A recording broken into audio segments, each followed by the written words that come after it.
Thanks for watching. Don't forget to like, comment, share and subscribe to Mufti Tariq Masood, famous scholar. دیکھو سلیمان علیہ الصلوۃ والسلام کی اللہ نے بہت تعریف کی ہے کہ دنیا بھی دی ہم نے ان کو، دین بھی دیا.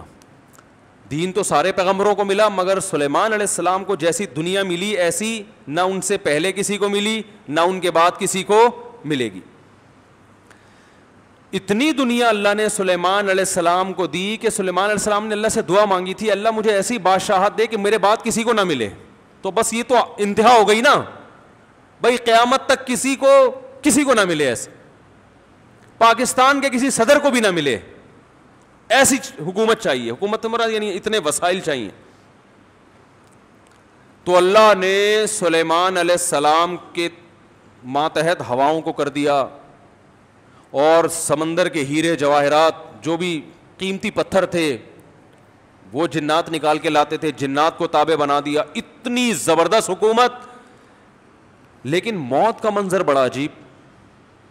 میں پہلے سوچتا تھا یا اللہ تو نے سلیمان علیہ السلام کو اس طرح سے کیوں موت دی ہے؟ لاٹھی ہاتھ میں اپنی شاہی کرسی پہ بیٹھے ہوئے اور جنات کے ذریعے تعمیرات کروا رہے ہیں عمارتوں کی، اور جنات بہت ٹینشن میں، کیونکہ جن کسی کے قابو، یہ جو عامل کہتے ہیں نا جن ہمارے قابو میں، اصل میں یہ جنات کے قابو میں ہوتے ہیں. جنات ان کا کان مروڑ ہوتے ہیں، اب یہ منتر پڑھ، چل اب یہ کر. جن ان کے قابو میں نہیں ہوتے. وہ تو سلیمان علیہ السلام کا معجزہ تھا کہ جنات کو قابو میں لے لیا انہوں نے. یہ کہاں سے، یہ کیا، ان میں کون سے کچھ کیوں قابو آئیں گے؟ جن بولیں گے تم ہو کیا، تمہاری اوقات کیا ہے؟ جنات کوئی چھوٹی موٹی مخلوق تھوڑی ہے، عمریں لمبی ہوتی ہیں جنات کی. ایک آدمی گیا فلیٹ میں، کسی نے بتایا یہ خالی فلیٹ ہے، اس میں جنات بھوت ہیں، نہیں جا. اس نے کہا کوئی جن ون نہیں ہوتا. وہ خالی پڑا ہوا تھا بہت عرصے سے. وہ کہتے ہیں نا خالی عمارتوں میں جن بھوت آ جاتے ہیں. تو بہت عرصے سے خالی پڑا ہوا تھا، ان کو فنٹر بننے کا شوق تھا. لوگوں نے کہا بھائی نہیں جا اس میں بھوت ہیں. اس نے کہا کوئی بھوت نہیں ہوتا. گیا دروازہ نوک کیا، آواز آئی کون؟ کہنے لگا میں فلاں صاحب ہوں، آپ یہاں رہ رہے ہیں، میں نے سنا یہاں جنات ہیں، دروازہ کھولیے. اس نے دروازہ کھولا، عجیب سی گول گول آنکھیں.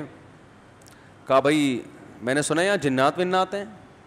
کہہ رہے نہیں ایسی بکواس ہے، میں تو 500 سال سے لے رہا ہوں، مجھے تو آج تک کوئی نظر نہیں آیا. کہنے لگا میں تو 500 سال سے رہ رہا ہوں، مجھے تو ابھی تک کوئی نظر نہیں. یہ بے ہوش یہی جن تھا بھائی، 500 سال سے انسان تو نہیں رہ سکتا. اچھا یہ عامل لوگ نا یہاں بیوقوف بناتے ہیں. ہم نے صحابی جن کو دیکھا ہے، کیونکہ جب یہ سنتے ہیں نا کہ جنات کی عمریں لمبی، تو 1400 سال پرانا جن بھی نکال کے لے آئیں گے. یہ الو بنانے کے علاوہ کچھ بھی نہیں ہے. صحابی جن کو دیکھا ہم نے، تابعی جن کو دیکھا ہم نے، اس جن کو دیکھا جس نے حضرت علی کی صحبت اٹھائی، سب بکواس کرتے ہیں. اور بعض ہمارے نیک لوگ بھی ان سے متاثر ہو جاتے ہیں، بڑے علماء بھی بعض ان سے متاثر ہو جاتے ہیں. ہمارے ہاں کسی چیز سے متاثر ہونے کے لیے بس اتنا کافی ہے کہ امکان کے درجے میں صحیح ہو. جیسے آپ کسی کو یہ بتا دیں نا کہ یہ کھانے سے یہ ہوتا ہے، تو امکان تو ہے نا کہ ہو سکتا ہے ہوتا ہو. ریسرچ ہے؟ ریسرچ نہیں ہے بھائی، امکان کافی ہوتا ہے ہمارے ہر چیز. حالانکہ کسی بھی دعوے کے لیے امکان، بھائی میں دعویٰ کروں اس نے میرے 1 لاکھ روپے لیے ہیں، اگلا کہہ رہا ہے کیا دلیل ہے؟ میں کہتا ہوں ممکن تو ہے نا کہ تم نے لیے ہوں، تو اس سے دلیل، اتنی دلیل کافی ہوگی؟ او بھائی یہ امکان کافی نہیں ہے، گواہوں سے ثابت کرو کہ لیے. یا تو یہ اقرار کرے یا گواہوں سے ثابت کرو. ہمارے یہاں دیکھا جاتا ہے بھائی جادو نبی پہ جب ہو سکتا ہے تو ہو سکتا ہے اس پہ بھی ہوا ہو. وہ ہو سکتا تھوڑی دلیل ہوتی ہے. سمجھ میں نہیں آ رہی بات. امکان تھوڑی ہوتا ہے. ابو بکر پہ کیوں نہیں ہو گیا جادو، حضرت عمر پہ کیوں نہیں ہو گیا؟ اس کا مطلب آسان کام نہیں ہے. نبی پہ کیوں ہو گیا تھا؟ اس کی ایک وجہ تھی کہ وہ کہتے تھے نبی صلی اللہ علیہ وسلم جادوگر ہیں، تو اللہ نے آپ سے اس طعنے کو دور کرنے کے لیے ہونے دے دیا تھا تاکہ لوگوں کو یقین ہو جائے کہ یہ جادوگر نہیں ہے، کیونکہ جادوگر پہ جادو نہیں ہوتا. اس میں حکمت نہیں، ورنہ یہ آسان کام نہیں ہے بیٹھے ہوئے کچھ بھی ساس کو بہو سے لڑا دیا. اپنی حرکتیں ٹھیک نہیں ہوتی، اور وہ جب پھڈے ہوتے ہیں تو بجائے اپنی حرکتیں ٹھیک کرو کہ یار کس میں فالٹ ہے اس کو صحیح کرو، فوراً کس پہ ڈال دیتے ہیں، ایک نئی جنگ چھیڑ دیتے ہیں. نند نے لڑوایا ہمیں، یہ نند نے ہمارے گھر میاں بیوی میں کیا کروایا؟ پھڈا. خود اپنی حرکتیں ٹھیک نہیں ہے، ڈال کس پہ رہے ہیں؟ کوئی جٹھانی پہ ڈال دے گا, کوئی نند پہ ڈال, ایک نیا جنگ. اب نند سے پہلے دو آپس میں لڑ رہے تھے, اب تیسری جنگ بھی شروع کہ اس نے کیا ہے. تو سلیمان علیہ الصلوۃ والسلام بیٹھے ہیں, اللہ نے دیکھو اتنی طاقت اور قوت دی کہ جنات کو آپ کے تابع بنا دیا. قرآن کہہ رہا ہے جنات سخت ٹینشن میں محنت مزدوری کا کام کر رہے ہیں اور عمارتیں بنا رہے ہیں. یہ جو احرام مصر ہے عین ممکن ہے حضرت سلیمان علیہ السلام کی تعمیرات ہوں. اتنی ٹینشن میں جنات, اور ادھر سلیمان علیہ السلام ایسے عصا ہاتھ میں لے کے بیٹھے ہوئے ہیں. اور قرآن کہتا ہے فلما قضینا علیہ الموت, ہم نے موت کا فیصلہ کر دیا. کیسے عجیب انداز ہے.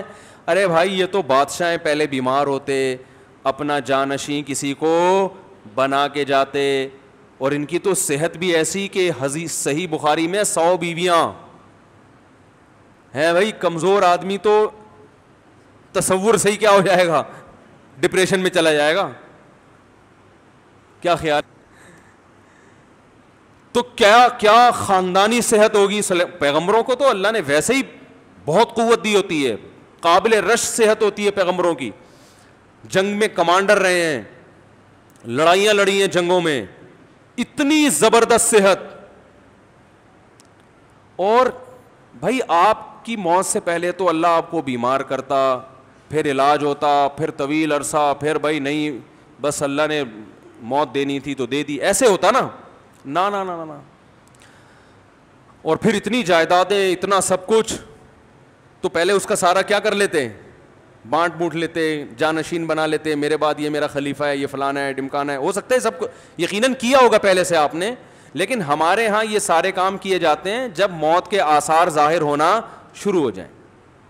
ادھر قرآن کہہ رہا ہے فلما قضینا علیہ الموت, ہم نے سلیمان کو موت دینے کا ارادہ کیا. اور کس وقت, جب وہ بیٹھے ہوئے تعمیراتی کام کروا رہے ہیں جنات کے ذریعے اور انسانوں کے ذریعے. اور اللہ فرماتے ہیں ایسے فرشتہ آیا, روح نکال کے چلا گیا. انبیاء کا جسم موت کے بعد بھی خراب نہیں ہوتا. مرزا غلام احمد قادیانی کی قبر کھول کے دیکھو, اگر ایک ہڈی بھی بچی ہوئی ہے نا, ایک ہڈی بھی اس کمبخت کی باقی ہے, تو جو سزا دینا چاہو آپ دے سکتے ہو. سمجھ رہے ہو, نبی کی کا جسم کبھی بھی خراب نہیں ہوتا. قادیانی ہو سکو اس کی ایک دفعہ قبر کھول کے دنیا کو دکھا دو بس تم. انبیاء کا جسم خراب نہیں ہوتا. تو قادیانی ہو سکتا ہے یہ گستاخی کریں کہ نبی صلی اللہ علیہ وسلم کی تو قبر کوئی کھول نہیں سکتا. تو بھائی نبی صلی اللہ علیہ وسلم کو ہم بھی نبی مانتے ہیں اور آپ بھی نبی مانتے ہیں, اور آپ پر تو اجماع ہے, بلکہ اس کو تو غیر مسلم بھی مانتے ہیں کہ آپ کی باڈی خراب نہیں ہوئی ہے, اس لیے کہ آپ صلی اللہ علیہ وسلم کے جسد اطہر کو قبر مبارک سے نکالنے کی بہت زیادہ کوششیں ہو چکی ہیں ماضی میں, غیر مسلموں نے کی ہیں سرنگیں بنا بنا کے. اس کا مطلب ان کو بھی پتا تھا کہ جسم کیا ہے, سلامت ہے. تو انبیاء کا جسم کبھی بھی خراب نہیں ہوتا. تو قرآن کہہ رہا ہے ادھر ٹیک لگا کے بیٹھے ہوئے ہیں سلیمان علیہ السلام, جسم سے روح نکلی ہے, اور پتہ نہیں کتنے دنوں تک اسی طرح ایسے ہی رہے ہیں. وہ چونکہ اس طرح سے ٹیک لگی ہوئی تھی کہ گرے نہیں ہیں. اب دیمک نے کھانا شروع کیا سلیمان علیہ السلام کی لاٹھی کو. ما دلہم علی موتہ الا دابۃ الارض تأکل من سأتہا. اللہ فرماتے ہیں زمین پر رینگنے والے کیڑے نے جب لاٹھی کو کھانا شروع کیا ہے, تو کتنے دن لگتے ہیں کیڑے کو لاٹھی کو کھانے میں. تو جب لاٹھی کو اتنا کھا لیا کہ بیلنس آؤٹ ہو گیا, تو سلیمان علیہ الصلوۃ والسلام زمین پر گر پڑے. پھر جنات کو پتہ چلا کہ بھائی ان کا تو بہت دن پہلے انتقال ہو چکا ہے. اللہ فرماتے ہیں کہ اگر جنات کو پہلے سے پتہ ہو جاتا کہ ان کی موت واقع ہو چکی ہے, ما لبثوا فی العذاب المہین, تو اتنی سخت ٹینشن میں جو انہوں نے دن گزارے اس ٹینشن میں وہ دن نہیں گزارتے. جیسے ہی جنات کو پتہ چلا کہ ان کا انتقال ہو گیا, جو جس نے جہاں اینٹ لگائی تھی نا وہیں چھوڑ کے بھاگ گیا. ان کو پتا تھا قیامت تک کوئی عامل کا باپ بھی مجھے قابو نہیں کر سکتا. جو کنسٹرکشن کا کام جہاں تک تھا نا وہیں سے جنات نکل لیے. ورنہ سلیمان السلام 2-4 عاملوں کے ذمے لگا کے چلے جاتے, بھائی میں کسی بھی وقت دنیا سے جا چکا ہوں, جا سکتا ہوں, تو ان کو ذرا پکڑ کے واپس لانا, جو 2-4 اینٹیں رہ گئی وہ تو لگا دیں ہیں بھائی. یہ قرآن کے الفاظ بیان کر رہا ہوں. ما لبثوا فی العذاب المہین.